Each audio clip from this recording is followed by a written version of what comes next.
Entonces, para hacer una pausa aquí de donde estamos, les decía que lo que estamos viendo entonces es el método de los hechos mínimos, los hechos que vimos anteriormente, les repito, aceptados por la gran mayoría de los eruditos, incluyendo ateos, y verificados por estas herramientas de la historia.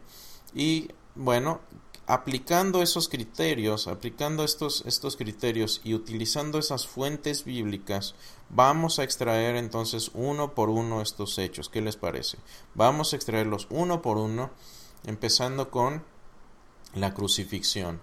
Entonces Jesús murió por crucifixión. ¿Cómo podemos extraer este hecho de la historia, incluso de los y aquí podemos utilizar fuentes externas e internas, fuentes externas extrabíblicas o fuentes internas, fuentes bíblicas.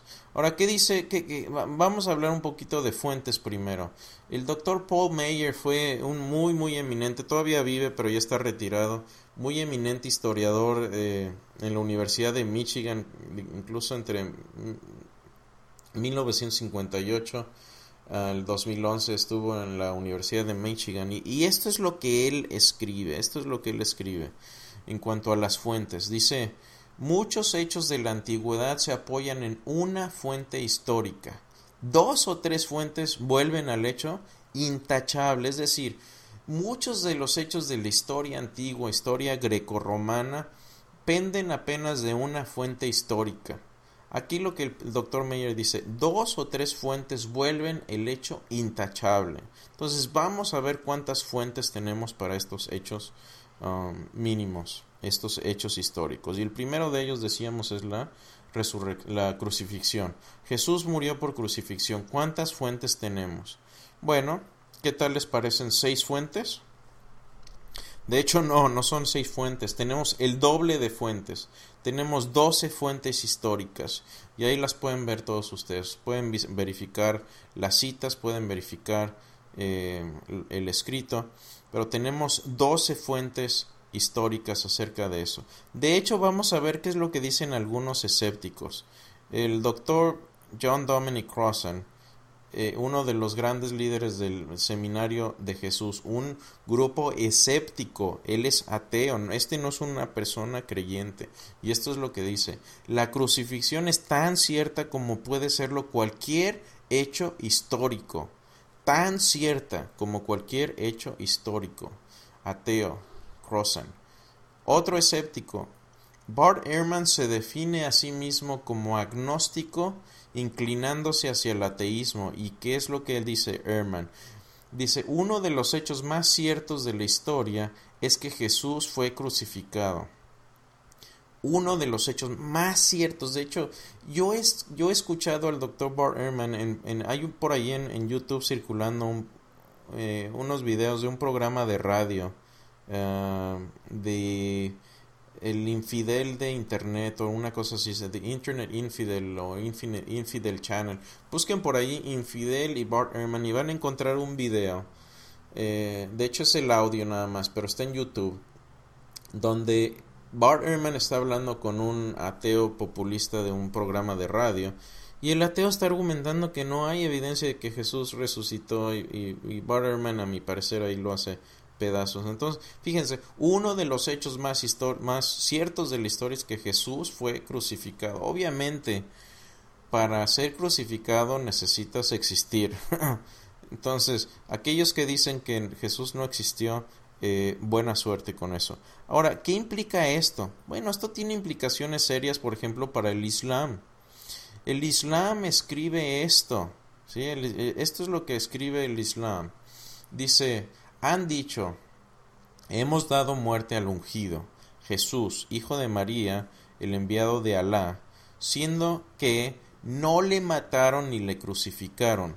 Ciertamente no le mataron. Ahora, cuando tenemos dos escritos que claman los dos ser históricos, ¿a cuál nos vamos a referir primero? Y no estoy hablando aquí, obviamente un musulmán me puede decir: bueno, es que el libro del Corán está inspirado por Alá, por Dios. Sí, pero ese no es el argumento. Estamos tomándolos como fuentes históricas. Vamos a confiar en una fuente que se escribió después de 600 años de la crucifixión, más de 600 años después de Cristo, o vamos a confiar en las fuentes más antiguas, ¿sí?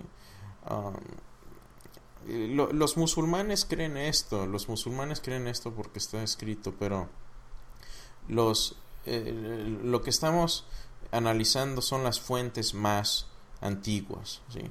Entonces, cuando usted hable con algún musulmán, puede sacar este hecho perfectamente y simplemente tomarlo como un hecho histórico.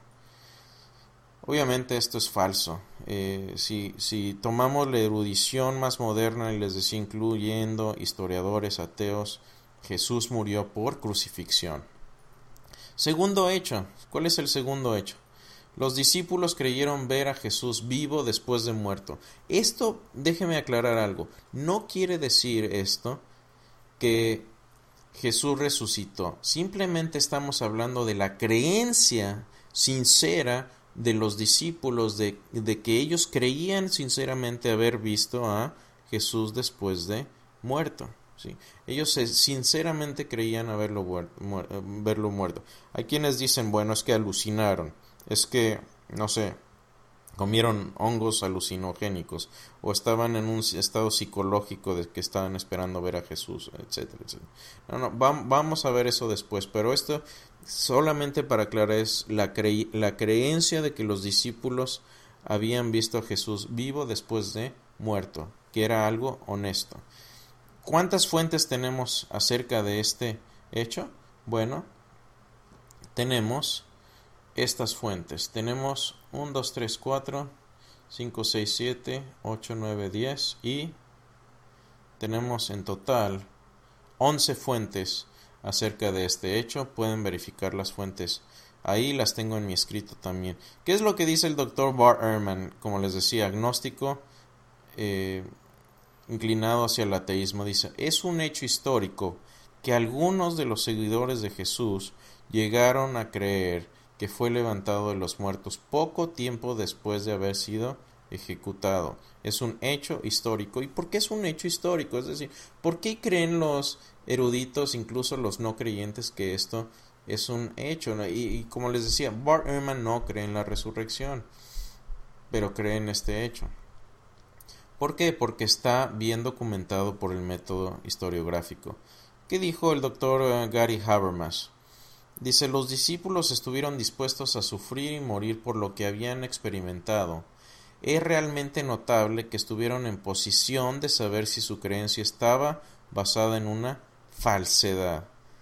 Esa es la gran diferencia, Cuando hablo a veces con escépticos me dicen, bueno, es que ¿cuál es la diferencia entre los discípulos y los musulmanes que se ponen bombas y hacen explotar edificios o van a lugares concurridos y matan a cientos de personas?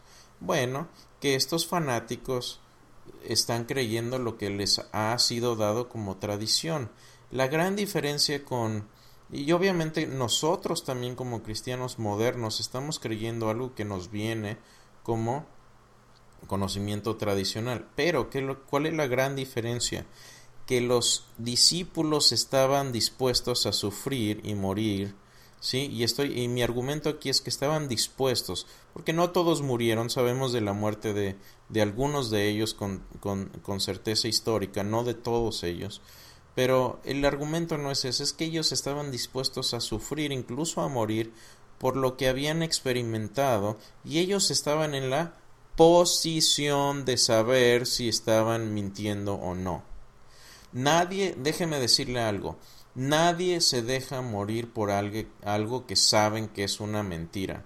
Muchos morirían, ¿sí?, por algo que piensan que es verdad, pero nadie se dejaría matar por algo que saben que es falso, ¿sí? Y eso fue el caso de los discípulos de Jesús. ¿Cuál es el siguiente hecho? La conversión de Pablo. Y esto es fascinante porque Pablo era perseguidor de la iglesia. Pablo era uno de los líderes del No sabemos si era parte del Sanedrín, pero tenía el poder del Sanedrín para ir a perseguir cristianos. De hecho, cuando va camino a Damasco, por ahí tiene una carta que le da el Sanedrín. Entonces estaba bien posicionado con los líderes judíos. Es testigo del martirio de Esteban, esto está relatado en Hechos 7:58, y aprueba de la muerte de Esteban en Hechos 8:1. Persigue a la iglesia y después se convierte, y esto de hecho lo relata en Hechos, en 3 pasajes en Hechos, incluso en Primera de Corintios 9:1 y en el 15:8. Pablo era perseguidor, después se convierte al cristianismo. Yo me pregunto, ¿qué fue lo que hizo que un fariseo, apasionado por sus tradiciones judías, incluso al punto de llegar a ir a perseguir a los cristianos y aprobar a su muerte, si no matarlos directamente, él por lo menos aprobó la muerte de uno de ellos por lo menos, y persiguió a la iglesia de Jesús, se convierte después? ¿Qué es lo que gana? ¿Cuál era su motivación?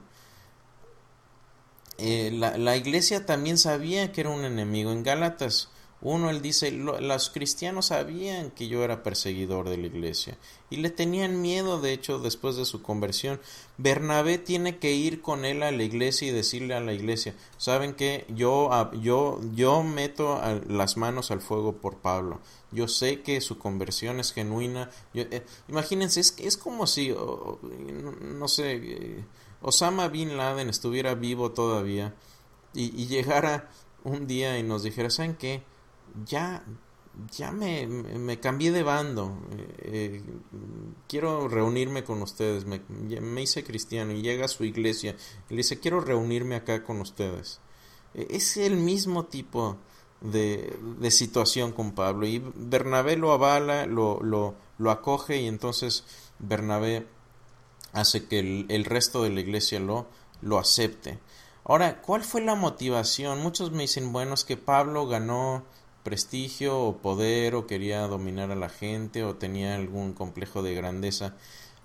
Esto no me checa esto. ¿Por qué? Porque Pablo sufrió inmensamente y finalmente fue martirizado en Roma. Esto está testificado por Tertuliano, por Orígenes, por Clemente de Roma, por Policarpo y Dionisio de Corinto. O sea, tenemos alta historia de que Pablo fue martirizado por seguir a Jesús. ¿Qué fue lo que ganó? Fíjense, ¿qué fue lo que ganó Jesús? Y todo esto, Pablo, y todo esto está relatado en Segunda de Corintios, lo pueden leer ahí, en Segunda de Corintios, entre otras cosas. Esto es apenas una prueba de lo que él sufrió, lo pueden leer a todo detalle en Segunda de Corintios, pero ganó 39 latigazos 5 veces. Y la razón por que les daban 39 era porque creían que a los 40 la mayoría de la gente no aguantaba y moría. Por eso les daban 40 menos 1. Así lo designaban ellos. 5 veces le pasó esto. Naufragó 3 veces. De hecho, dice que 1 día y medio estuvo en alta mar flotando en el agua, náufrago. Pero naufragó 3 veces. Fue apaleado 3 veces también. Y fue apedrado. De hecho, cuando fue apedreado fue dejado por muerto en el camino. Entonces, Pablo es un gran ejemplo. Y si el escéptico quiere eliminar el testimonio de que los primeros cristianos creían en Cristo, necesitan eliminar el testimonio de Pablo y explicar por qué Pablo decidió convertirse, dejar todo el judaísmo estricto que él tenía, de la secta más fuerte de los judíos, la secta de los fariseos. Estudió bajo Gamaliel, uno de los grandes eminencias judías en aquel tiempo. Estudió en Tarso, que era una ciudad muy cosmopolita en cuanto a educación. Recibió la mejor educación, tenía su ciudadanía romana, estaba en buena gracia con los judíos, y todo esto lo intercambia por sufrimiento que culmina, les decía, con la muerte de Pablo en Roma. Eso hay que explicarlo. ¿Por qué se convierte Pablo? Y otro no menos, y les decía, esto constituye que tenemos múltiples fuentes que hablan de esto. El testimonio de Pablo es testimonio vergonzoso porque Pablo era perseguidor de la iglesia. Tenemos testigo enemigo también, tenemos testimonio ocular y tenemos testimonio temprano. Todo esto sucedió cerca de la época de los hechos de la crucifixión. ¿Qué más? Tenemos la conversión de Santiago, el hermano escéptico, de Jesús. Súper interesante. ¿Qué es lo que dice Flavio Josefo acerca del hermano escéptico de Jesús? Y esto les digo, este no es el pasaje del testimonio Flavio. Anteriormente leímos el Antigüedades 18:33. Este es otro pasaje, este es Antigüedades 20:9-1. Y esto es lo que dice. Dice, Festo ya estaba muerto y Albino, ¿sí?, el procónsul, estaba en camino. Así que reunió a los jueces del Sanedrín y trajeron ante ellos al hermano de Jesús, quien era llamado Cristo, cuyo nombre era Santiago, y algunos otros, o algunos de sus compañeros, y cuando hubo fundado una acusación en contra de ellos, como quebrantadores de la ley, les entregó para ser apedreados. Esto, mis amigos, no está en la Biblia, pero tenemos un testimonio externo por medio de Flavio Josefo de la forma en que murió Santiago, ¿sí? Ahora, ¿por qué se convierte Santiago? Es interesante ver, ¿sí?, que esto es testimonio enemigo. Obviamente Flavio Josefo no era simpatizante del cristianismo en ningún momento. Esto constituye testimonio enemigo. Ahora, ¿por qué se convierte Santiago? ¿Sí? Ahora, si ustedes ven algunos pasajes como Marcos 3:21 o 31, o el capítulo 6, versículo 3 y 4, incluso Juan 7:5, su familia y sus hermanos pensaban que estaba loco, pensaban que Jesús estaba loco. Imagínate vivir con gente en tu casa, hermanos que te digan, ¿sabes qué? ¿Tú te crees el Hijo de Dios? Estás de remate. Creces en esa situación toda tu vida y después de un suceso, tu hermano se convierte en el hermano se convierte en el líder de la iglesia en Jerusalén. Porque eso es lo que leímos en Gálatas 2, que Pablo se junta con, o entre ellos, uno de los que eran columna de la iglesia, y se hace Santiago líder de la iglesia en Jerusalén. ¿Por qué hizo eso? ¿Qué fue lo que lo motivó? Bueno, precisamente, ¿qué es lo que dice Gálatas 1:18? Y obviamente esto es testimonio vergonzosísimo. Si tú estás inventando una historia de un Mesías, ¿no pondrías a tu familia más cercana como escépticos? Eso es vergonzoso. Uno solamente lo escribiría si esto hubiera sido verdad. Esto es testimonio vergonzosísimo. ¿Qué es lo que dice acerca del liderazgo de Santiago? En Gálatas 1:18 dice, después, pasados 3 años, como ya leímos, subí, dice Pablo, a Jerusalén para ver a Pedro, y permanecí con él 15 días, pero no vi a ninguno otro de los apóstoles, sino a Santiago, el hermano del Señor. Santiago se quedó en la iglesia en Jerusalén como el líder de los creyentes ahí. ¿Cuál es la respuesta? ¿Cómo podemos explicar la conversión de Santiago? ¿Qué fue lo que hizo que Santiago creciera como escéptico toda su vida hasta edad adulta, incluso hasta después de la muerte de Jesús no creía que él era el Mesías? Bueno, tenemos la respuesta en el credo que leímos en 1 Corintios 15. En el versículo 7 dice esto: luego apareció a Santiago.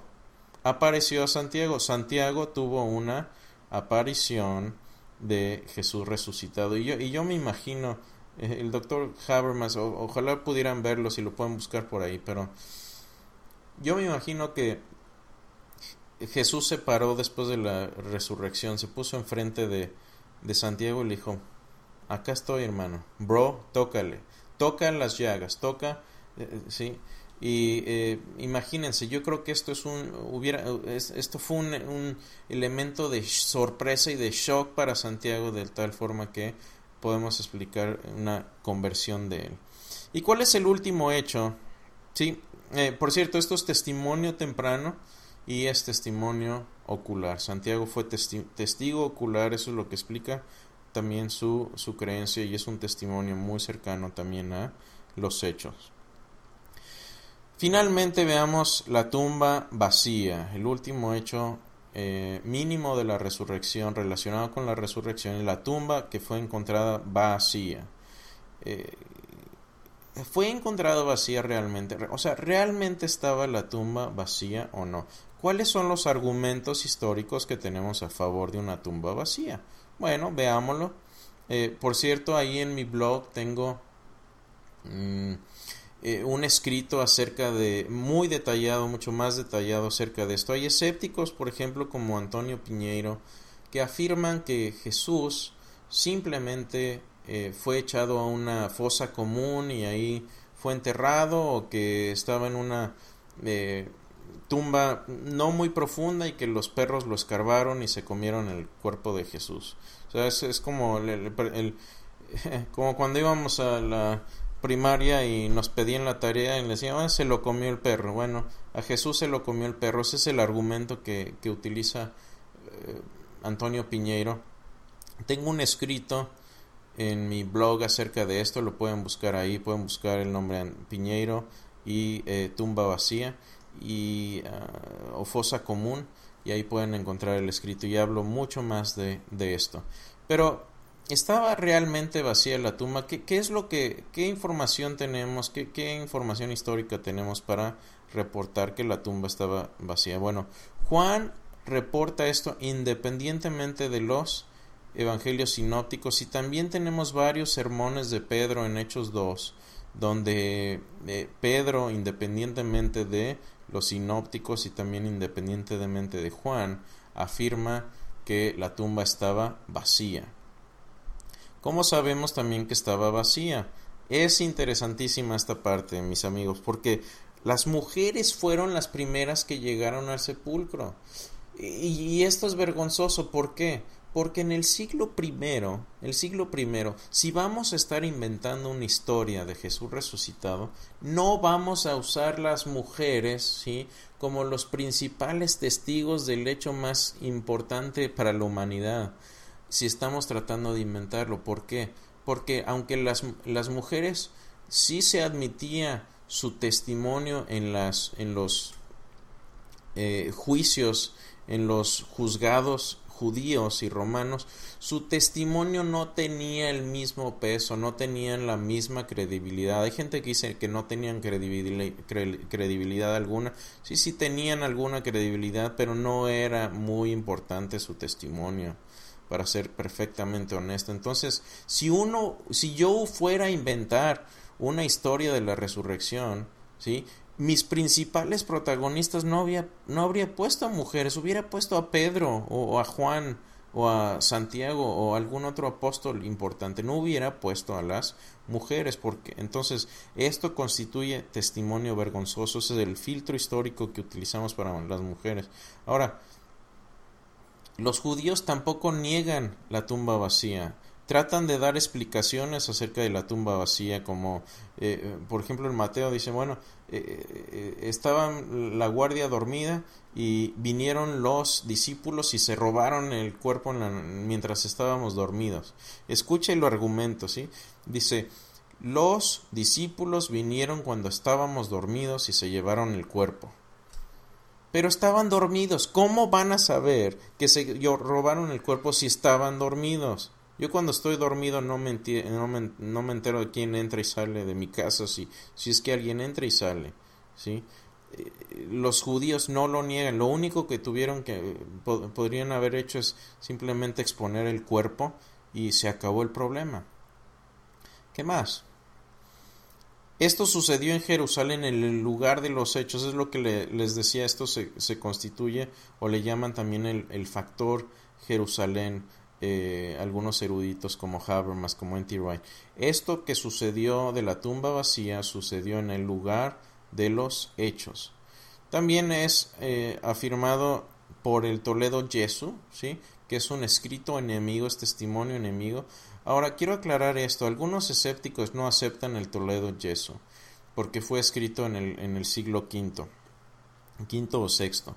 Sí, se escribió, de hecho, tardíamente, pero los credos y las creencias de los judíos que están ahí escritas son mucho, mucho más antiguas, ¿sí?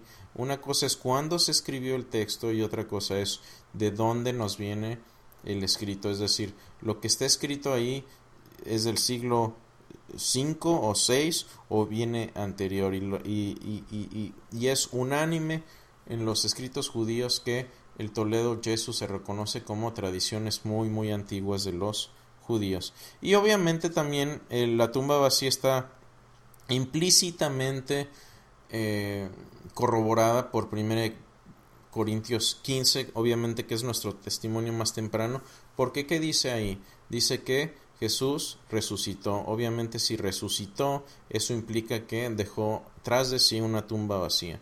Entonces, esto cumple con todos nuestros criterios. Tenemos múltiples fuentes, tenemos testimonio vergonzoso, tenemos testimonio enemigo, testigos oculares y también testimonio temprano acerca de la tumba vacía. Y por eso a mí me gusta incluirla. Hay algunos que no la incluyen. A mí me gusta incluirla porque hay buenos argumentos muy fuertes para aceptarla como un hecho histórico. Ahora, ya que tenemos estos 5 hechos históricos, la muerte de Jesús por crucifixión, que sus discípulos creyeron ver a Jesús después de muerto, la conversión de Pablo, que era perseguidor, la conversión de Santiago, el hermano escéptico, y la tumba vacía, ¿cómo brincamos de ahí a una resurrección histórica? Bueno, ¿qué es lo que sucede aquí? Por ejemplo, yo he citado a Bart Ehrman, a John Dominic Crossan, y estas personas no creen en la resurrección. Pero ¿por qué no creen en la resurrección? Bueno, porque tienen una predisposición anti supernatural, es decir, que simplemente antes de analizar los hechos, ellos dicen, bueno, históricamente yo no voy a eliminar todo lo que sea sobrenatural a priori, es decir, antes de empezar a analizar el texto, ya eliminé cualquier hecho sobrenatural. Y entonces, ¿qué es lo que dice Bart Ehrman? No sé cómo explicar estos hechos, pero no fue una resurrección. Y eso simplemente es argumentar en círculo. Entonces, de nuevo, muchas veces cuando hablamos con escépticos, con ateos, con gente que tenga dudas acerca de esto, primero a veces hay que lidiar con la cuestión de los milagros, es decir, ¿por qué no creo? Bueno, porque tengo un sesgo al naturalismo, es decir, a decir que no existen los milagros, que no suceden, pero eso normalmente para ellos también es un argumento circular, porque el afirmar que los milagros no suceden no es más que decir, bueno, los milagros no suceden porque no existe lo sobrenatural y no existe Dios. Entonces, como no existe Dios y no existe lo sobrenatural, no existen los milagros. O algún otro tipo de argumento de ese tipo. Bueno, para eso también tengo otro escrito en mi blog. Hay 2 escritos que tengo, uno largo y más riguroso, tengo otro más corto, pero busquen milagros pueden hacer una búsqueda por la palabra milagros y van a salir por ahí esos escritos y esos los pueden utilizar para conversar con los escépticos. Pero déjenme decir nada más un par de cosas importantes acerca de los milagros. Primero, para que un escéptico demuestre que un milagro es imposible de que suceda, escúchame bien, un milagro solamente es imposible de que suceda si es imposible que Dios exista. Entonces, si es posible que Dios exista, entonces los milagros son posibles, ¿me entienden? ¿Y qué es lo que pasa también? Que para decir que los milagros no suceden, entonces ellos tienen que cargar con el peso de la prueba y demostrar no solo que ningún milagro sucede hoy en día, sino que ningún milagro de la historia ha sucedido tampoco. Y eso es una carga demasiado pesada de sobrellevar. Entonces, Cuando vemos estos tipos de milagro, cualquier tipo de hecho histórico es lo mismo. Se puede someter a los filtros de la historia y de ahí podemos extraer si son verdad o son mentira. Se hace de la misma manera. Ahora, ¿cómo brincamos de esto? Es muy, muy importante. Si se va con una sola cosa hoy, váyase con esto. ¿Cómo brincamos de estos 5 hechos a afirmar que Jesús resucitó? Bueno, lo vamos a hacer de manera muy metódica y lo vamos a hacer como lo haría cualquier científico. Lo vamos a hacer por eliminación de posibilidades naturales. Cuando tenemos un hecho o algo, un fenómeno que explicar, ¿sí? Y en este caso tenemos que explicar estos hechos. ¿Qué fue lo que causó, ¿sí? La creencia de los discípulos, la creencia de la tumba vacía?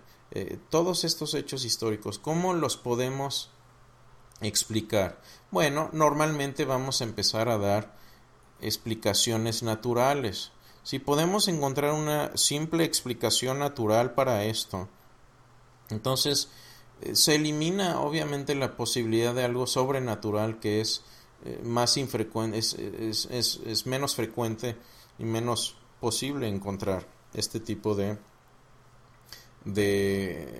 explicación. Pero si un creyente en Dios y como les decía, si estamos abiertos a la posibilidad de que existan los milagros y que Dios exista, obviamente, como decía C.S. Lewis, si Dios existe, no tenemos seguridad de que los milagros no sucedan, ¿sí? Si Dios existe, no tenemos seguridad de que los milagros no sucedan.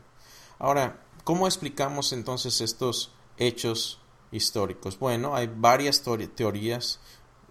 Teoría de la leyenda, que fueron alucinaciones, que los discípulos se robaron el cadáver, o que fue una tumba equivocada, que fue una muerte aparente, como decíamos en México, no estaba muerto, estaba de parranda, no se murió realmente, tuvo un ataque estuvo en estado catatónico, pero resucitó, se revivificó con el frescor de la tumba, eso es lo que dicen, o que fue una resurrección espiritual, es decir, que no fue una resurrección física, simplemente fue algo que los discípulos dijeron que era algo que sucedió en sus corazones, que ellos creían en su corazón, pero que no fue un hecho histórico.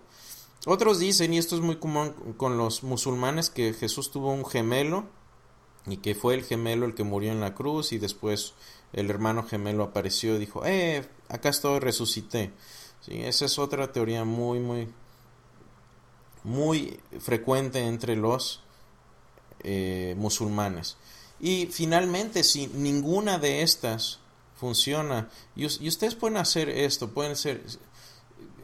después de que presenten este argumento con algún escéptico, pueden decirle, bueno, ¿qué es lo que propones? ¿Qué teoría natural propones tú? ¿Sí?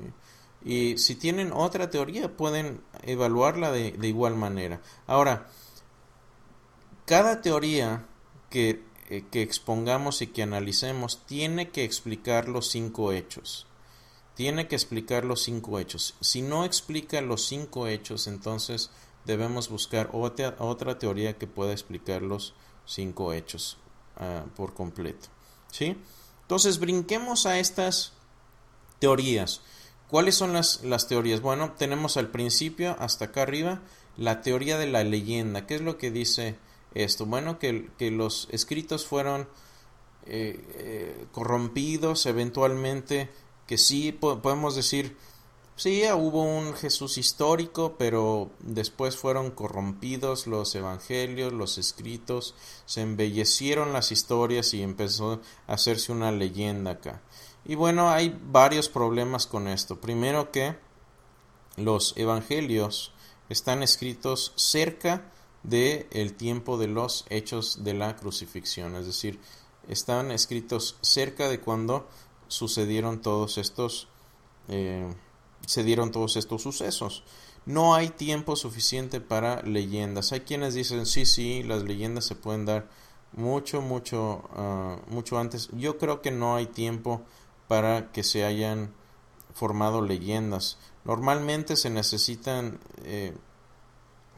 2 generaciones para que se formen leyendas, y los evangelios que tenemos aquí se escribieron en el siglo primero. De hecho, estoy esperando con gran ansia que todas las copias más antiguas que tenemos. Obviamente sabemos que la mayoría de estos escritos viene del siglo primero, y obviamente es cierto para los evangelios, incluyendo el evangelio de Juan, que es el más tardío. Se escribió en el siglo primero, y tenemos ahora también un fragmento que no ha sido publicado esto de forma muy amplia, pero existe un fragmento de Marcos del siglo primero. Esto es fascinante porque va a ser el primer fragmento que tenemos de Marcos, que es unánimemente se considera también el evangelio más antiguo, y tenemos ahora un fragmento del siglo primero. Eso es fascinante. Ahora, ¿qué es lo que sucede también con la teoría de la leyenda? Que no se puede formar una leyenda tan rápido, en 5 o 6 años, que es de donde nos viene el credo de 1 Corintios 15, que, como les decía, incluso los eruditos ateos lo consideran como un credo que se remonta a los hechos, se remonta a entre 3 y 5 años, 3 y 6 años de la crucifixión. Las leyendas tampoco explican la conversión de Pablo o de Santiago. Es posible, por ejemplo, creer que se hubiera formado una leyenda ahí en Jerusalén o en otro lugar perdido, porque también tenemos que la leyenda tuvo que haberse formado en el lugar de los hechos, pero no explica la conversión de Pablo o de Santiago. ¿Por qué se convierten ellos si esto era una leyenda nada más? ¿Qué razones tuvieron Pablo y Santiago para creer, primero, que su hermano era una leyenda, y Pablo no tenía ninguna predisposición a convertirse? Al contrario, él estaba persiguiendo a cristianos. Y finalmente los discípulos estuvieron, como les decía, dispuestos a morir por lo que sabían que era verdad o mentira. Obviamente estuvieron dispuestos a morir por lo que vieron. Y la tumba vacía también es validada por fuentes extra bíblicas, es decir, tenemos historiadores, como ya vimos, pueden ir y trazar las citas y leerlas acerca de que la tumba estaba vacía. Entonces, por eliminación empezamos, y la teoría de la leyenda no explica los 5 hechos completos. Ahora, ¿podrá ser que sean alucinaciones entonces? Podemos con alucinaciones explicar estos 5 hechos, es decir, los discípulos estuvieron en tal estado mental que empezaron a sufrir alucinaciones, y de ahí surgió la creencia de que Jesús había resucitado, y fue lo que escribieron. Bueno, obviamente de nuevo tiene problemas porque no explica esto la tumba vacía o el cuerpo perdido de Jesús. Una alucinación no explica la tumba vacía. Los discípulos tampoco estaban esperando ver a Jesús resucitado. De hecho, el doctor Habermas, su primera esposa, sufrió de alucinaciones. Ella tuvo cáncer estomacal y falleció después de eso, muy tristemente. Y ella, con los medicamentos que le daban, uno de los efectos secundarios eran alucinaciones. Y esto es lo que sucedía, ¿no? Entonces estaba su esposa y empezaba a alucinar, decía, vino, mira qué bueno que vino, está aquí el gatito, por ejemplo. Y el doctor Habermas le decía, no, el gatito no está aquí. Ah, ok. Sí, yeah. Tan fácil como volver a la realidad a la persona, y decía, oh, ok, sí. Entonces, los discípulos tampoco estaban en una disposición de ver a Jesús resucitado. De hecho, ellos estaban abatidos y deprimidos después de lo que sucede, y después se convierten en grandes proclamadores del evangelio hasta sufrir, y muchos de ellos hasta la muerte. Ahora, estas creencias judías no incluyen un Mesías resucitado. Este argumento fue hecho de forma devastadora por el Dr. N.T. Wright, ¿sí? un historiador anglicano, y él lo que dijo fue que su argumento prácticamente es este. Él se puso a estudiar todas las fuentes históricas desde Grecia, la antigüedad, los romanos, los judíos, y en las creencias judías no existe evidencia alguna de un Mesías resucitado. Ellos no estaban esperando que el Mesías resucitara, sino como la creencia judía tradicional es que al final de los tiempos Dios ya iba a resucitar a todos los judíos, todos los creyentes, pero nunca existe en las escrituras judías tradicionales ideas de Mesías resucitados. ¿Qué más? Jesús aparece en múltiples ocasiones a diferentes personas, en múltiples lugares, en múltiples circunstancias, a creyentes, a escépticos y a enemigos, es decir, a Santiago, a Pablo, a creyentes, a las mujeres, a diferentes grupos independientes. Ahora, las alucinaciones son como los sueños. Yo sí sueño algo precioso, si sueño que estoy en Hawái o que estoy en el Caribe y me levanto en la mañana y le digo a mi esposa, uy, esposa, mira que qué bonito que soñamos que estábamos en Hawái, ¿no te gustó el sueño?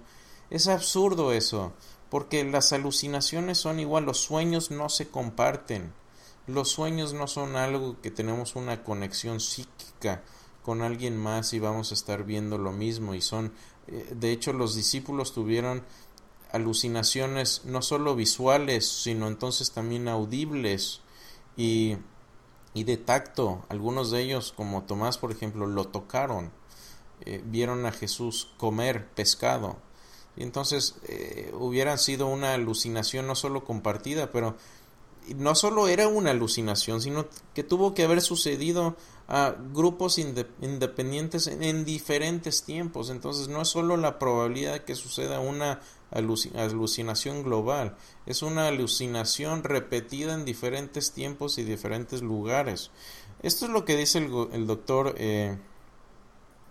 Gary Sipsey, y el doctor Sipsey es psiquiatra de la Universidad de Liberty. Y esto es lo que él dice acerca de las alucinaciones. Él es psiquiatra y escribe que durante las últimas 2 décadas, dice él, he estudiado la literatura profesional escrita por psicólogos, psiquiatras y otros profesionales y médicos, y aún no he encontrado un solo caso de alucinación en grupo. Un solo caso de alucinación en grupo en toda la literatura de 2 décadas que ha estudiado. Entonces, si usted encuentra, por favor, un caso documentado de alucinaciones masivas o alucinaciones grupales, por favor, estoy todo oídos. Puedo contactar al doctor Habermas y le paso la información y lo analizamos con todo gusto. Entonces, ¿qué es lo que sucede? Que tampoco las alucinaciones funcionan. Y esta, por cierto, es la teoría más común, la teoría de alucinaciones. Es lo que piensan algunos como Bart Ehrman, pero obviamente no explica todos los hechos. Robo de cadáver. Bueno, algunos dicen que los discípulos se robaron el cuerpo o que otra persona se robó el cuerpo. Sí, pues, a lo mejor no fueron los discípulos, fue otra persona. Bueno, esto no explica la transformación de los discípulos a escépticos, deprimidos de que su maestro había fallecido, sino que después de eso se convierten en grandes proponentes de la resurrección, y eso fue lo primero que empezaron a predicar. Las primeras creencias, como vimos en 1 Corintios 15, de los cristianos eran que Jesús resucitó de entre los muertos. Entonces, un robo de cadáver no explicaría la transformación de estas personas. Si se roban el cadáver, simplemente se roban el cadáver y ya, no habría una transformación de los discípulos. Tampoco explica la conversión de Pablo y tampoco explica la conversión de Santiago. Si se robaron el cuerpo, no habrían tenido una razón de peso Pablo y Santiago por convertirse. Como les decía, también los mentirosos son malos mártires. Si el robo de cadáver lo hubieran hecho los mismos discípulos, entonces ellos sabrían que lo que están haciendo es una mentira y los mentirosos son malos mártires, como les decía anteriormente. Alguien no va a dejarse morir por algo que saben que es mentira. Y la tumba vacía por sí sola no convencería a prácticamente nadie. Una tumba vacía no convencería a nadie. Los enemigos también tomaron precauciones, guarda romana. Me gusta mencionarlo, aunque no lo tenemos que tomar históricamente, solamente viene en una fuente, en Mateo, pero los enemigos tomaron precauciones, ¿sí? Relata el Evangelio de Mateo que se puso una guardia romana para evitar que los discípulos precisamente vinieran y se robaron el cuerpo. Y lo interesante de esto es que los testigos iniciales pensaron que el cuerpo había sido robado, pero después cambiaron de opinión, ¿sí? Entonces, yo creo que el tiro de gracia aquí es la conversión de Pablo y de Santiago. Si se hubieran robado el cuerpo, ni Santiago ni Pablo ni los discípulos hubieran tenido una transformación, y en el caso de Pablo y Santiago una conversión total de su judaísmo al cristianismo estricto. Siguiente, el robo de cadáver no funciona. La tumba equivocada. Hay gente que dice, bueno, a lo mejor no estaba vacía la tumba, sino que simplemente fueron una tumba equivocada y pensaron que estaban en una tumba correcta. Bueno, tiene de nuevo varios problemas esta teoría. ¿Por qué? Veamos. ¿Por qué? Porque los oponentes, pudieron haber ido a la tumba correcta y simplemente sacar y mostrar el cadáver. Es decir, si sabían ciertas personas que la tumba era la tumba equivocada, esto era conocimiento público, ¿sí? Tanto enemigos como creyentes sabían dónde estaba la tumba. Simplemente los enemigos pudieron ir a ver a la tumba, que eran los que tenían mayor interés acerca de esto. Pudieron haber ido a la tumba correcta y simplemente mostrar el cadáver ahí. Tampoco explica las apariciones de Jesús. No explica por qué los discípulos tuvieron experiencias y creencias que ellos documentaron como Jesús resucitado. Y tampoco les decía que tampoco explica la conversión de Pablo y de Santiago. Y finalmente es interesante, pero incluso tenemos el nombre de la persona que dona la tumba para Jesús, y este era José de Arimatea. Era un miembro del Sanedrín, era un discípulo, secretamente era discípulo de Jesús. Y esto es también un testimonio vergonzoso, porque el Sanedrín es el mismo grupo que asesinaron y mataron a Jesús. Votaron porque él muriera. Y seguramente estas personas conocían la ubicación. La tumba de José de Arimatea no era una familia cualquiera, una familia conocida como miembro del Sanedrín. Seguramente conocían dónde estaba la ubicación de la tumba. Entonces, la tumba vacía tampoco funciona como teoría para explicar estos 5 hechos mínimos. Muerte aparente. Hay gente que dice, bueno, no murió realmente, sí lo golpearon y lo crucificaron, pero sobrevivió a eso. Después salió de la tumba y proclamó que había resucitado. Bueno, varios problemas también con esto. Primero, Jesús fue golpeado hasta ser desfigurado. No solo eso, sino que la forma de crucifixión, yo creo que todos, si no es que la mayoría, han visto la película de La Pasión de Cristo de Mel Gibson. Bueno, históricamente hablando, y esto de nuevo de palabra del doctor Gary Habermas, que ha estudiado también el tema de la crucifixión a mucho detalle. Si uno ve la película de La Pasión de Cristo, la parte donde se golpea a Jesús con el flagrum, es decir, el látigo con fragmentos de hueso y de plomo, que prácticamente están diseñados para arrancar la piel y para hacer sangrar a la persona lo máximo posible. De hecho, hay historiadores que recuentan que cuando se golpeaba así a las personas en el estómago, de hecho llegaban incluso a llegar a salir sus entrañas. Era una muerte terrible y muchos ni siquiera llegaban ya a la crucifixión, morían simplemente de los golpes de flagrum. Entonces Habermas dice que la forma en que se pinta los golpes en la película de La Pasión de Cristo es bastante acertada. Dice que la parte de la crucifixión se quedaron cortos en la brutalidad, pero que la parte por lo menos del flagrum es muy acertada. ¿Qué es lo que sucede también? Que Jesús habría tenido que revivir en la tumba. No solo eso, después de revivir, quitarse la mortaja, abrir la tumba, vencer a la guardia romana si es que había una guarda ahí, y después salir del sepulcro.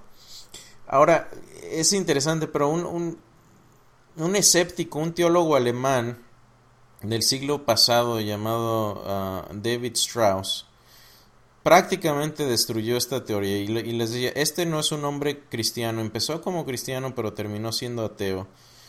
Y esto es lo que él dice acerca de esta teoría que completamente la destruyó el siglo pasado.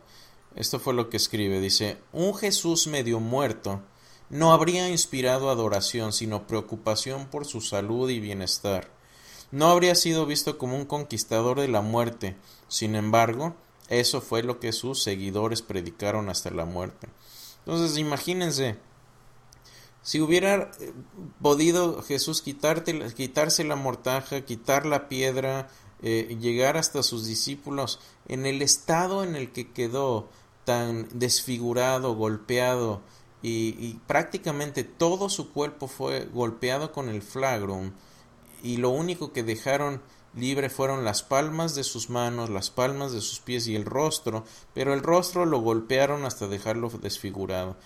Y esto es lo que prácticamente tira por tierra este argumento. Los discípulos y todas las personas que vieron a Jesús en este estado no dirían, wow, resucitó, sino dirían, llamen a la ambulancia. Y eso es prácticamente el argumento de David Strauss. Ningún erudito serio ya cree en esta teoría tampoco. ¿Sí? Entonces, ¿qué más tenemos acerca de la muerte aparente? Bueno, la muerte fue registrada en los 4 evangelios y tenemos otras 7 fuentes también, incluso fuentes externas, que afirman que Jesús realmente murió. Estos hombres eran perfectamente capaces, los romanos, de distinguir cuando una persona estaba muerta. No se necesitaba ser médico para saber que alguien estaba muerto. Los romanos tampoco dejarían, les decía, una víctima viva. Tenían métodos para dar tiro de gracia. A veces era con un arco y una flecha, una espada.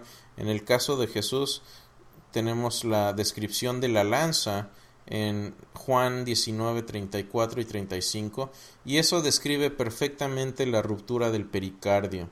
¿Sí? Entonces, en ese tiempo médicamente no habrían sabido qué quiere decir que salga sangre mezclada con agua de la cavidad pectoral de Jesús, pero sabían que ahora sabemos que esto describe con perfecta compatibilidad médica lo que es la ruptura del pericardio. ¿Qué más tenemos? Bueno, tenemos una resurrección espiritual, ¿no? Que fue una resurrección no física, sino que esto era lo que creían algunas personas, que fue una resurrección en su corazón, pero que realmente no sucedió esto históricamente. Bueno, los discípulos precisamente dudaron de que Jesús hubiera resucitado hasta que vieron el cuerpo. Nadie hubiera creído sin un cuerpo físicamente resucitado. Tomás incluso duda de la resurrección hasta que toca a Jesús. Jesús le dice, ok, bienaventurados los que no sin ver creen, pero aquí están mis manos, aquí están mis llagas, tócalas. Jesús comió y bebió en su presencia. Pueden leerlo esto en Lucas 24:42. También Santiago se convirtió con un encuentro físico de Jesús, ¿sí? Una conversión espiritual no convencería a Santiago, y obviamente tampoco explica la tumba vacía y el cuerpo perdido. Entonces, si fue una resucitación espiritual, tenemos también que explicar el cuerpo perdido, y eso no tiene explicación. Entonces, tampoco la resurrección espiritual explica los 5 hechos. Finalmente vayamos a ver la teoría de gemelo, ¿no?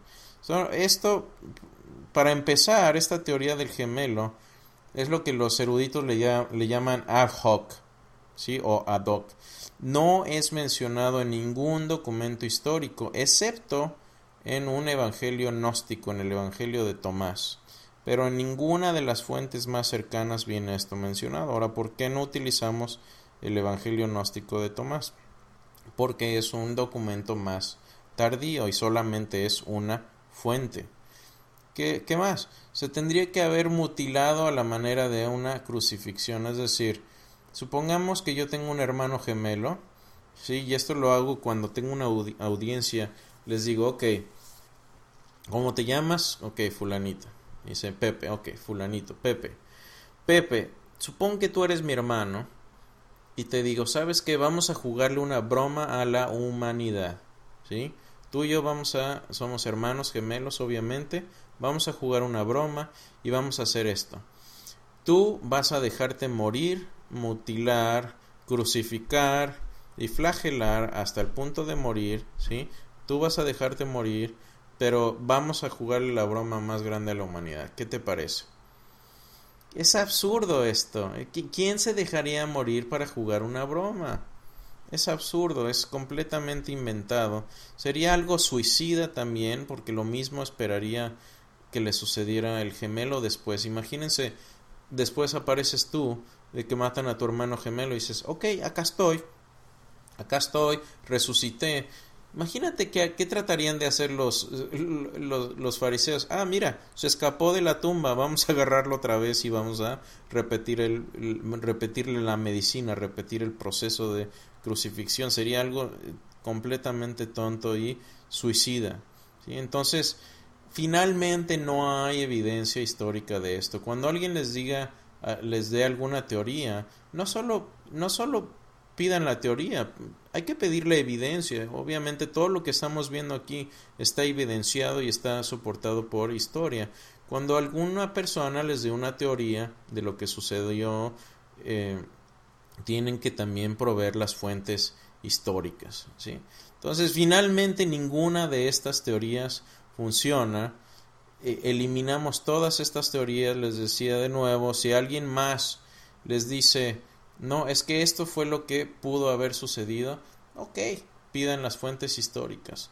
Ahora, ¿por qué una resurrección milagrosa es la mejor explicación? Bueno, precisamente porque Jesús, en el contexto de su vida, predijo su muerte y resurrección varias veces. Tenemos varios pasajes donde Jesús predice su muerte. Incluso los discípulos no entendían de lo que estaba hablando. Cuando dice Jesús, bueno, tiren este templo y yo lo voy a reedificar en 3 días. Sus discípulos nunca entendieron hasta después de lo que estaba hablando. Ahora, estos hechos básicos estos hechos básicos de la resurrección están en todos los evangelios y fueron obviamente escritos cuando los testigos presenciales estaban todavía vivos. Eso es muy importante y explica perfectamente los hechos, explica el crecimiento del cristianismo en Palestina de manera pacífica, y esto es en contradistinción del Islam. El Islam, me gusta una frase, no recuerdo dónde la escuché, pero dice esto: tanto el cristianismo como el Islam crecieron a punta de espada. La única diferencia era hacia dónde apuntaba la espada. ¿Por qué? Porque el Islam empieza a crecer de manera violenta. Es decir, Mohammed lo que hacía era dominar a cierto grupo de personas y decirles, ok, aquí están sus opciones. Van a vivir aquí oprimidos, en el mejor de los casos, o se van en el mejor de, ¿sí? O se van de aquí o se convierten o los matamos, ¿sí? Entonces, esto no fue el Islam jamás al principio por lo menos bajo Mohammed, jamás se expandió de manera pacífica. El cristianismo siempre fue, desde el inicio, obviamente después hubo gente que corrompió el cristianismo como muchas religiones, en cuanto por ejemplo a las cruzadas, pero ese es otro tema. Tengo un escrito también en mi página de web acerca de eso. Pero los cristianos en Palestina y el cristianismo creció pacíficamente a pesar de haber tenido grandes persecuciones, ¿sí? Esto es prácticamente innegable. Entonces tenemos finalmente que aceptar que esto fue un hecho milagroso. ¿Qué es lo que sucede aquí? ¿Qué significa esto para nosotros? Bueno, y quiero volver aquí a mi historia de cuando era niño. Cuando era niño y perdí la esperanza y volví a leer esto ya de grande, ya como cristiano, tiene implicaciones muy importantes porque, como dice Tesalonicenses, no estamos ya sufriendo como aquellos que no tienen esperanza. Sufrimos como quienes tienen esperanza. Entonces, ayer escuchaba a Nabil Qureshi, que fue musulmán y se convirtió al cristianismo, y él decía que el cristianismo da una libertad tremenda porque ya no tenemos que estar preocupados por nuestra propia vida. Escúcheme, esto es súper importante. No tenemos que estar preocupados ya por nuestra propia vida, porque aunque nos quiten la vida, aunque muramos, tenemos vida eterna. Esto es un consuelo muy muy grande para el cristiano, y esta es la forma en que lo pone el doctor Gary Habermas. Dice: la muerte ha sido vencida, y esto fue una realidad evidente para el apóstol Pablo cuando escribió: ¿dónde está, oh muerte, tu aguijón? ¿Dónde, oh sepulcro, tu victoria? En pocas palabras, la muerte ha muerto para todo cristiano. Tenemos una esperanza en la resurrección, tenemos un Dios que nos da la promesa de que porque Él vive, porque Él vivió, porque Él resucitó, también nosotros viviremos, y la evidencia que tenemos a favor de esto es implacable, y por eso a mí me llena de alegría el corazón saber que estamos confiando en un Dios que cumplió su promesa de volver a la vida, de resucitar de entre los muertos, y confiamos en que Él cumplirá su promesa de resucitarnos también a nosotros en el día final.